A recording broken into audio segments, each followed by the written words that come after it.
I will now recognize Congressman Sindanya. Yes, Congressman Sindanya. Thank you. You've been, May I Chairman. interrupt? Mr. Chairman, Just one moment. I was not sleeping. I was praying I hope for his soul. I hope I was included in your prayers, former yeah. President Nagdarasal Duterte. po ako. Hindi ako nagtutulog. Okay. Yes, Chairman Paduano. Mr. Chairman, since former Senator Trinidad has mentioned about the authenticity of such, and you mentioned the name of former Deputy Ombudsman Karandang. So, Mr. Chairman, I move that we will invite former Deputy Ombudsman Karandang on the next hearing, Mr. Chairman. So move, Mr. Chairman.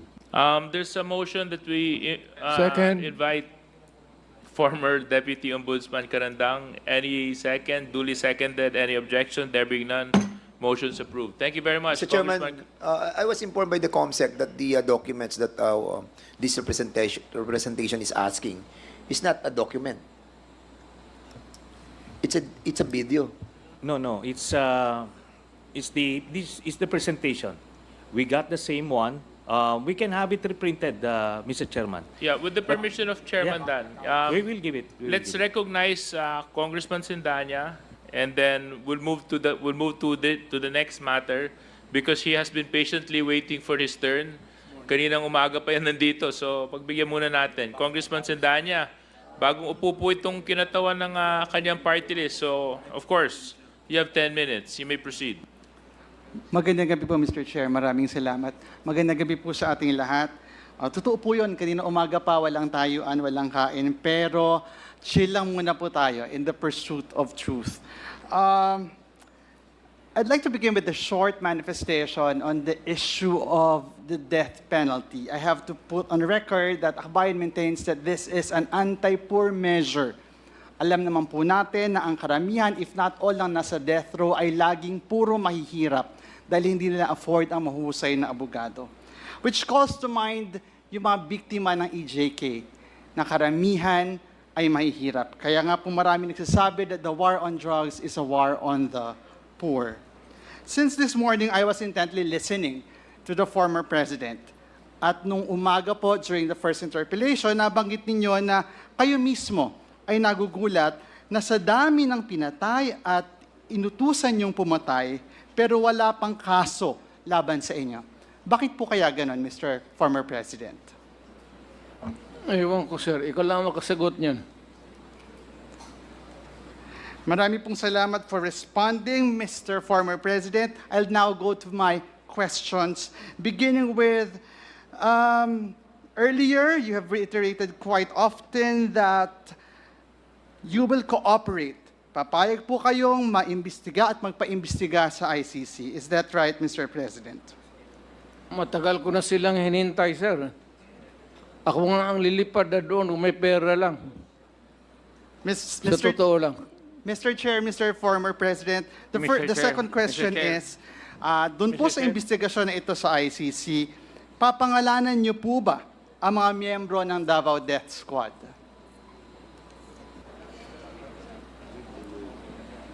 Former President, yes? Ako yun, sir. Yes. Your response? Can you turn the mic on, please? Thank you. DDS. Sila naman nagawa ng Davao Death Squad. DDS means Davao Development System. That's the correct term. You are abusing the phrase to the detriment of my city. Wala na tuloy pumupunta doon.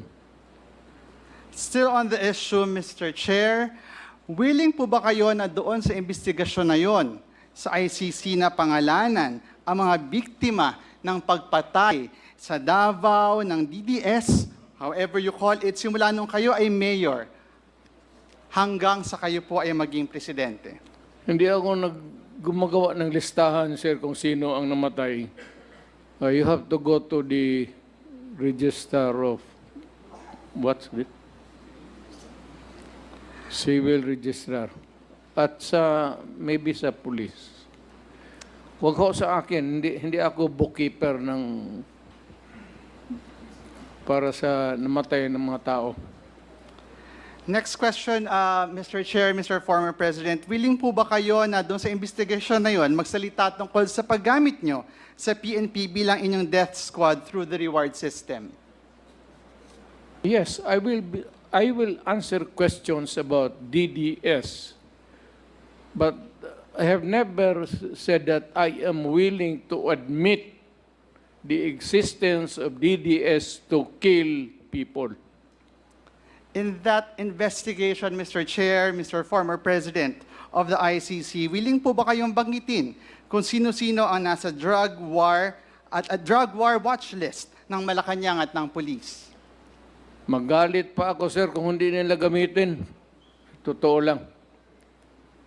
I would be totally disappointed kung hindi nila gamitin yung listahan kung nasaan yan.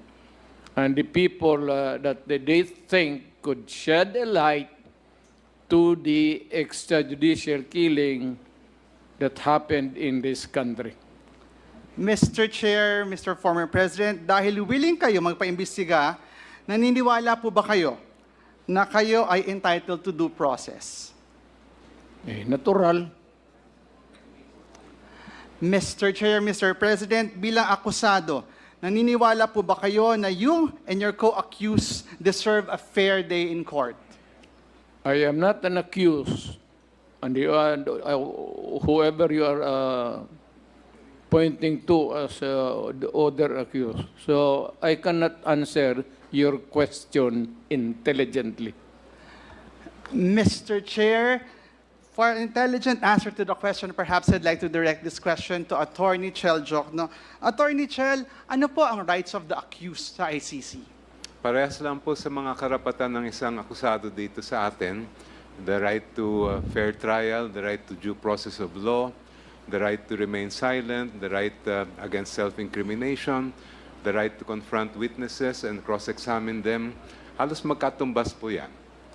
So kung magkatumbas po, kasama po dito, Mr. Chair, Mr. Attorney Jokno, yung they are innocent until proven guilty. Yes, the presumption of innocence also, yes.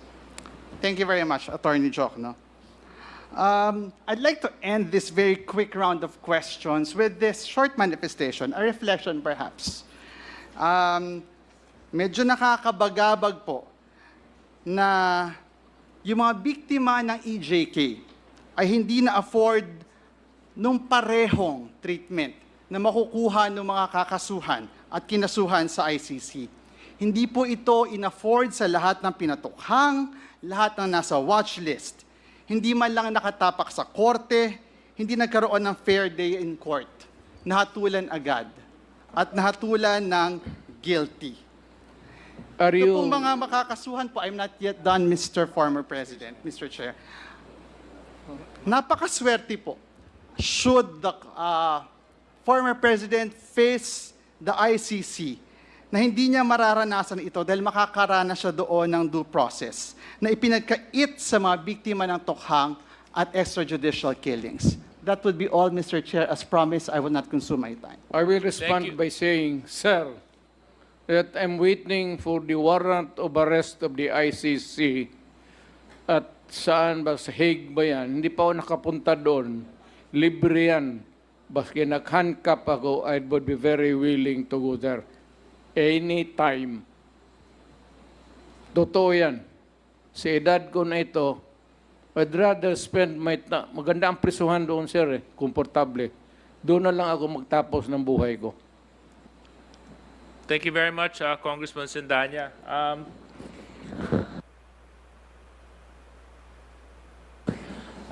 Next on the list, Congressman Bongalon.